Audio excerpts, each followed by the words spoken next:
Alright, welcome back to the channel. In this video, we'll be talking about the differences between one-handed and two-handed bowlers. I know in the last video we were talking about drills, and so in this video we're just going to be explaining the difference between one-handed and two-handed, because at the end of the day you have to choose one. And it's not to say that you can't go back and forth with spares and strikes, but you have to choose one. So that way you can focus on one style, so that way you can master that style. So let's go ahead and get into it.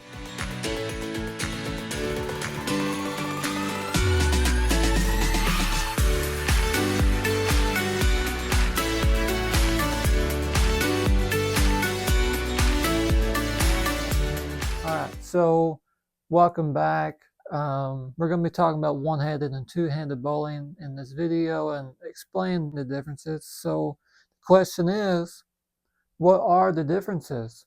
So let's go ahead and cover that. Alright, so with one-handed bowling, these are my key points here. And so let's go ahead and go over that. So obviously you bowl with one hand, with one-handed bowling. And you will most likely use your thumb, although I have seen people, one being Tom Doherty. I'm sure we all know who that is. We've all seen him bowl on TV. He does bowl one-handed technically, and he does not use his thumb.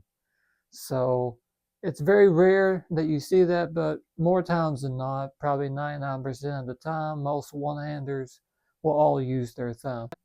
Most likely you'll have less revolutions on the ball, but you can have more control, because it is harder to control the bowling ball whenever you bowl with two hands. It's simply because you do have a lot more revs, and there's more of an athletic motion going toward the foul line, and so a lot more can go wrong with two-handed versus one-handed. And you have less of an athletic move. Your thumb swells up and calluses. That's one thing that you don't have to deal with two-handed bowling. Your grips need changed. So with one-handed bowling, you have a lot more going on because you use your thumb. And so a lot of times you'll see the thumb swell up, and so which will lead to different changes over time because your thumb does get bigger.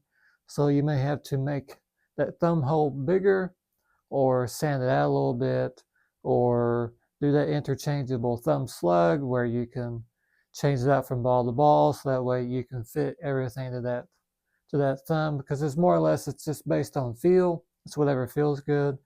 And whereas a two-handed bowler, we normally don't have to deal with that. Yeah, your PAP is very different.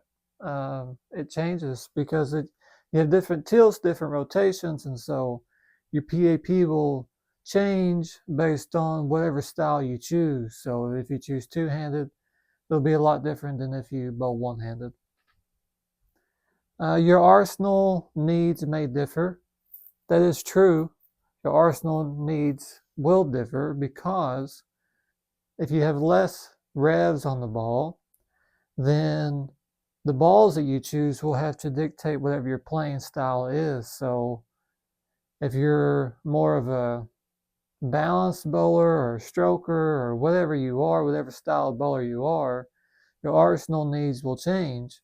And that also goes with being one-handed and two-handed, because normally two-handed bowlers have more revs on the ball, more power, which will then in turn you will have more hook, and so you have to choose your arsenal based on whatever style of bowler you are. So if you're one-handed and you have low revs, well then that dictates whatever ball that you choose. Oh yeah, and ball weight. Ball weight is a big one because, I mean, whenever you bowl one-handed, you normally can't carry as much weight as two-handers. And so whenever you think about it, one-handers, I mean, technically two-handers and one-handers both are releasing with one hand. The difference is, with two-handers, they're leaning the ball forward. If they're doing it right, they're leaning the ball forward as they're holding the ball. And so this left hand is now carrying most of the weight. And so until they get to the foul line, they're using two hands, and then as they release it, they'll release it with one hand. But they're able to carry more weight easier because they're leaning it up against the left hand. So it's kind of, balancing the weight. Whereas a one-hander, yeah, you'll start off like that, but as you let the ball, as you let gravity take its course, the ball will then only be in one hand, which will usually mean you can't carry as much weight at first until you gain up enough strength in order to carry more weight, which will be good long term because more weight normally means more reaction down lane, but it's not necessarily the case. But you can tell a big difference. Let's say you start out with 10 pounds and then you slowly work your way up to 11, 12, 13, 14, then maybe even eventually 15, like the pros use. Um, yeah, I mean, you're going to see a huge difference from 10 pounds to 12 to 14, just simply because it's more weight. More weight will then, in turn, when you hit the pocket, create more power and the pins will start flying around. So, ball weight is very critical. All right, so we're going to cover two-handed bowling now with a couple of points. This is basically the opposite of the one-handed bowling. So obviously, you bowl with two hands. And normally, you will not use your thumb, but two-handers sometimes do use their thumb. I know used to growing up, I used to use my thumb, and I'm a two-handed bowler, so but it does change over time. Just depends on what you want to do. Some people use their thumb, which sometimes in rare cases you'll be a full roller, like a Tom Smallwood, and that's not necessarily a good thing. It's not necessarily a bad thing. It's just more or less what you are, what style of bowling you are. It's more or less what goals you have, and so there's a lot of limitations when it comes to being a full roller or when it comes to using your thumb if you are two-handed. So it's just more or less you get to choose on whatever you want to do. And for me, I choose what will in turn get me to where I want to be in my journey. So that's what you have to choose at home. What's going to work best for you? Um, so next point is you get more revolutions and more control if you work on it. Normally what happens is, yeah, you have more revs once you learn how to bowl two-handed, but to control it is a totally different story. But as you work and work and work and get better with it, yeah, you can gain more control if you master the style of two-handed bowling, which takes a long, long time, my friend. It's a more of an athletic move, and that is true. To me, bowling two-handed is a lot harder than bowling one-handed. You have to be more of an athlete in order to bowl two-handed than you do one-handed, just simply because there's a lot going on there.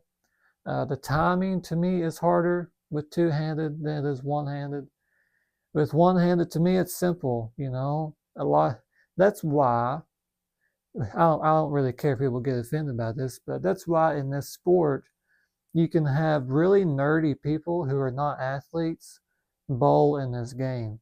But you can also have athletes bowl in this game. But I think that's the two competing forces is you have the nerds and you have the athletes and they compete against each other. And sometimes the nerds win, sometimes the athletes win. But when you have somebody that can be both, you can have one person be a nerd and a really good athlete. Those are normally the ones that are great at this sport because they are extremely smart, but they are extremely athletic too. So those are the two forces at play. But just back to my points here, um, it is more of an athletic move, so it's going to be harder. It's going to be harder to learn, but at the end of the day, do you want to take that on? And can your body do it? And that's the question. Is your body able to be more of an athlete? And you know that in your heart. You know if you're a true athlete or not. And if you're not, just bowl one-handed, because there's been a lot of great one-handed bowlers in history. So the sky is the limit when it comes to bowling. The thumb does not swell up and callus. Um, it normally doesn't if you choose to use the thumb. Most two-handers don't have to worry about it because they don't have a thumb. They don't use the thumb, so it doesn't really matter. But if you do choose to use the thumb and you are two-handed, most of the time you don't have any issues with it. I know whenever I used to use my thumb, the side of my thumb would have issues because it would get calloused. But it's not like a one-hander where a one-hander sticks its thumb all the way in the ball, whereas two-hander, most of the time they don't. Most of the time it's either halfway or something. So normally you don't have any issues with it unless it's on a rare occasion where the two-hander will put the full thumb in there. But most of the time it's, I mean, again, it's very rare that you see a two-hander have any issues with it. The grips, yeah, they're a lot different than one-handed. They a lot of times the grips, they don't wear out as fast, and so you're able to keep the grips much longer.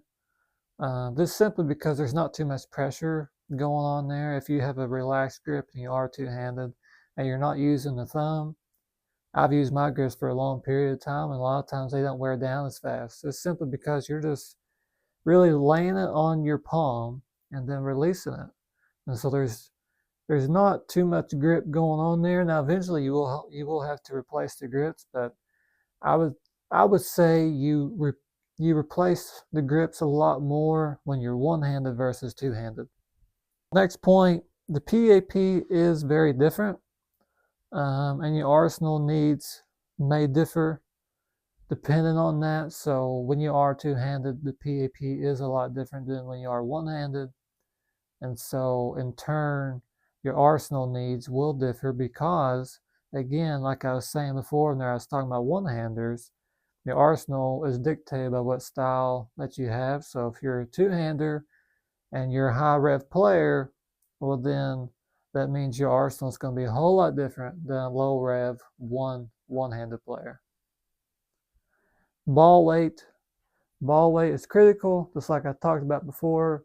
So two-hander, again, you can carry more weight, and so in turn you'll be able to carry more weight much faster than you would if you were a one-hander. All right, so just to recap that video, as you can see, those are the main points that I can see, the clear differences between one-handed and two-handed bowling. So hopefully you learned something today, and I will see you in the next video where we will be talking about spare shooting. So I will see you over there.